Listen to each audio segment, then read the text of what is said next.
मेरा नाम है मोहित और आप देख रहे हैं अपना यूट्यूब चैनल मोहित टेक। दोस्तों, आप में से बहुत सी यूजरों के पास लैपटॉप या डेस्कटॉप तो होगा ही और वो समय के साथ-साथ थोड़ा स्लो भी होता जाता है। तो उसका कारण ये रहता है कि हमारे सिस्टम के अंदर बहुत सारी टेम्परेरी फाइलें जनरेट हो जाती हैं, जो कि हम टाइम-टाइम पे डिलीट करना भूल जाते हैं। दोस्तों, आज की वीडियो में मैं आपको बताऊँगा कि नोटपैड की फाइल को यूज़ कर आप अपने सिस्टम के लिए एक सी क्लीनर सॉफ्टवेयर बना सकते हैं, जिसकी मदद से आप अपने सिस्टम की टेम्परेरी फाइलें और अपने सिस्टम का कचरा कुछ हद तक कम कर पाएँगे। तो दोस्तों, ज़्यादा टाइम वेस्ट ना करते हुए चलिए वीडियो को स्टार्ट करते हैं। दोस्तों, वीडियो स्टार्ट करने से पहले मैं आपसे कहना चाहता हूँ, अगर आपने अभी तक मेरे चैनल को सब्सक्राइब नहीं किया है तो नीचे कहीं एक रेड कलर का सब्सक्राइब बटन दिख रहा होगा। आप उसको प्रेस करके बेल नोटिफ़िकेशन ज़रूर दबा लें, ऐसी आईटी से रिलेटेड टिप्स एंड ट्रिक्स की वीडियो सबसे पहले हमारे चैनल पर देखने के लिए। तो दोस्तों, सबसे पहले आपको क्या करना है, विंडो के साथ आर प्रेस करना है और वहाँ पर लिखना है नोटपैड। ठीक है? नोटपैड लिखने के बाद अब आपको इस पर एक स्क्रिप्ट लिखनी है। इस पूरी स्क्रिप्ट का लिंक मैं अपनी वीडियो के लिंक के डिस्क्रिप्शन में भी दे दूँगा। आप वहाँ से जाके डाउनलोड कर सकते हैं और अपने सिस्टम के लिए सी क्लीनर सॉफ्टवेयर बना सकते हो। तो दोस्तों, उसके लिए आपको क्या करना है, सबसे पहले जो कमांड चलानी है वो चलानी है echo स्पेस ऑफ और उसके बाद एंटर लिखना है।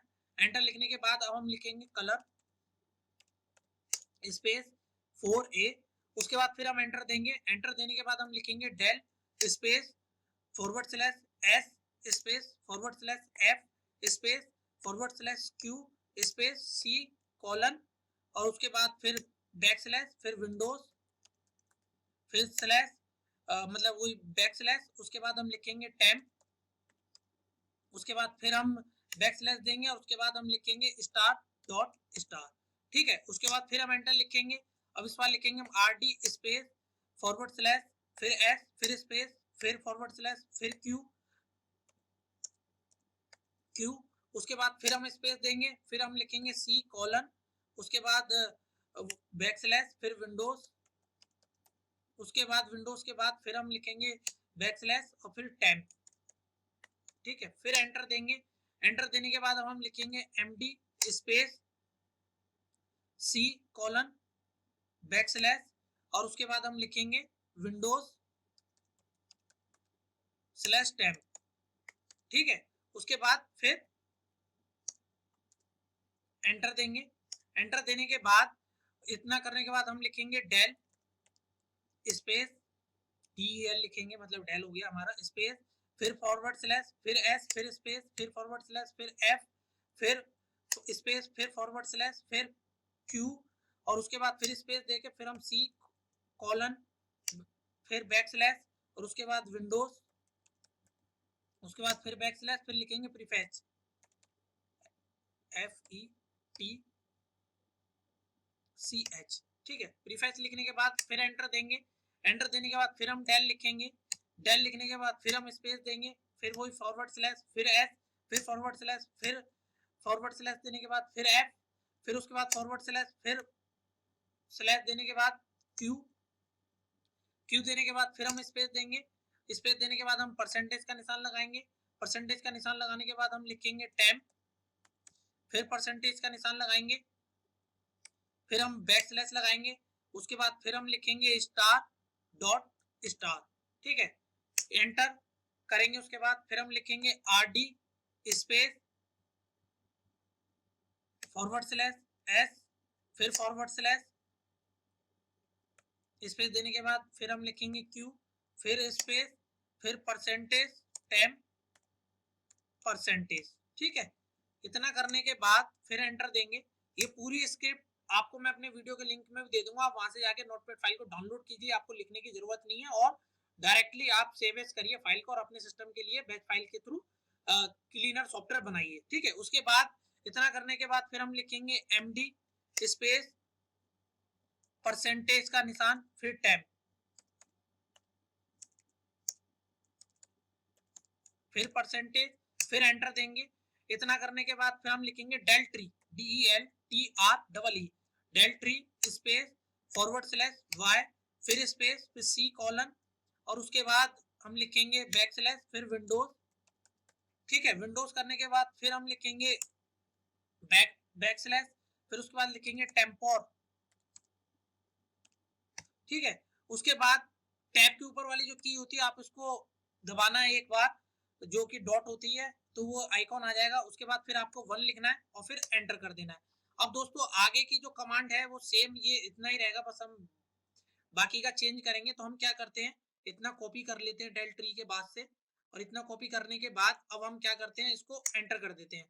अब यहाँ से इतना तो विंडोज बैक स्लैश तक इतने रहेगा, बाकी के बाद का हम चेंज करेंगे। तो हम फिर से वो डेल ट्री और ये सी कॉलन विंडोज लिखने के बाद अब हम यहाँ पे लिखेंगे टेम्प, फिर एंटर देंगे, फिर डेल ट्री ये इतना कॉपी कर देंगे, मतलब वही पूरी कमांड।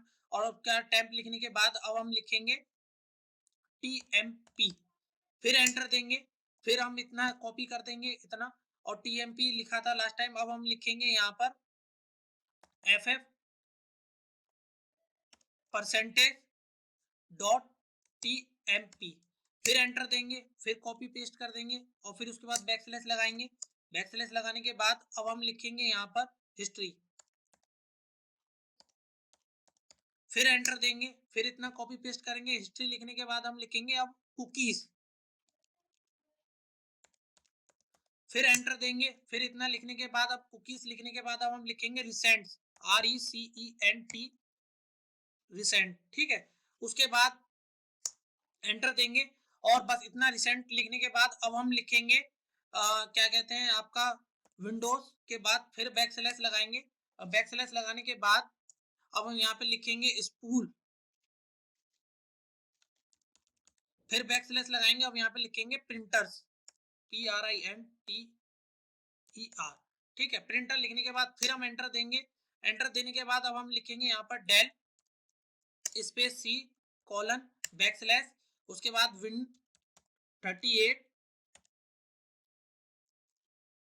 386 डॉट SWP, और एंटर कर देंगे। एंटर करने के बाद अब हम लास्ट कमांड लिखेंगे CLS। ये टोटल कमांड हमारी बन गई, जिसके थ्रू हम अपने सिस्टम की टेम्परेरी फाइलें वगैरह डिलीट कर पाएंगे, हिस्ट्री वगैरह, कुकीज वगैरह। उसके बाद हमको जाना है फाइल पर। फाइल पर जाने के बाद आपको सेव एज पे क्लिक करना है। सेव एज पे क्लिक करने के बाद जो भी आपकी लोकेशन है आप वो दे सकते हैं। अब यहाँ पर हम लिख देते हैं इसका नाम क्लीनर, आप जो भी नाम देना चाहे वो लिख सकते हैं। जैसे मैं लिख देता हूँ टेम्प फाइल क्लीनर, ठीक है। उसके बाद डॉट BAT जो हमारा एक्सटेंशन है, डॉट BAT एक्सटेंशन में हम इसको सेव करेंगे, और उसके बाद सेव एज टाइप पर जाकर इसको हम लिखेंगे फाइल, और इसको हम सेव कर देंगे। सेव करने के बाद अब आप देखिए क्या होगा, जैसे ही आप इसको डबल क्लिक करके रन कराएंगे तो आपके सिस्टम की सारी टेम्परेरी फाइलें देखिए सारी। अब आप देखिए मैं अपने सिस्टम में टेम्प परसेंटेज चलाता हूं, तो देखिए हमारे पास केवल जो मेरा ये रिकॉर्डर चल रहा है तो उसका दिखा रहा है कैम रिकॉर्डर, ठीक है। हमारी टेम्परेरी फाइल खत्म हो गई है। तो दोस्तों इस तरीके से आप अपने सिस्टम के लिए एक सी क्लीनर प्रोग्राम बना सकते हैं बिना किसी सॉफ्टवेयर को यूज करे हुए। और बाकी दोस्तों अगर आप चाहते हैं कि ये .exe में कन्वर्ट हो जाए, तो मैं एक ऑलरेडी एक वीडियो बना चुका हूं कि आप बैच फाइल को कैसे .exe फाइल में कन्वर्ट कर सकते हैं। तो दोस्तों आप उस वीडियो को देख सकते हैं और इस फाइल को .exe में कन्वर्ट कर सकते हैं और अपने सिस्टम के लिए एक सी क्लीनर प्रोग्राम बना सकते हैं। दोस्तों आपको ये वीडियो कैसी लगी आप मेरे को कमेंट्स करके जरूर बताएं, और आपका कोई भी डाउट हो इस वीडियो से रिलेटेड तो मेरे को आप कमेंट्स में लिखें। और दोस्तों आपका कोई भी टॉपिक है जिसके ऊपर आप वीडियो बनवाना चाहते हैं तो आप मेरे को कमेंट्स बॉक्स में लिख दें, मैं कोशिश करूंगा कि इस टॉपिक पर जल्दी जल्दी आपके लिए वीडियो बनाऊं। तो दोस्तों आपने अभी तक मेरे चैनल को अभी तक सब्सक्राइब नहीं किया है तो नीचे कहीं एक रेड कलर का सब्सक्राइब बटन दिख रहा होगा, आप उसको प्रेस करके बेल नोटिफिकेशन जरूर दबा लें ऐसे IT से रिलेटेड टिप्स एंड ट्रिक्स की वीडियो सबसे पहले हमारे चैनल पर देखने के लिए। धन्यवाद।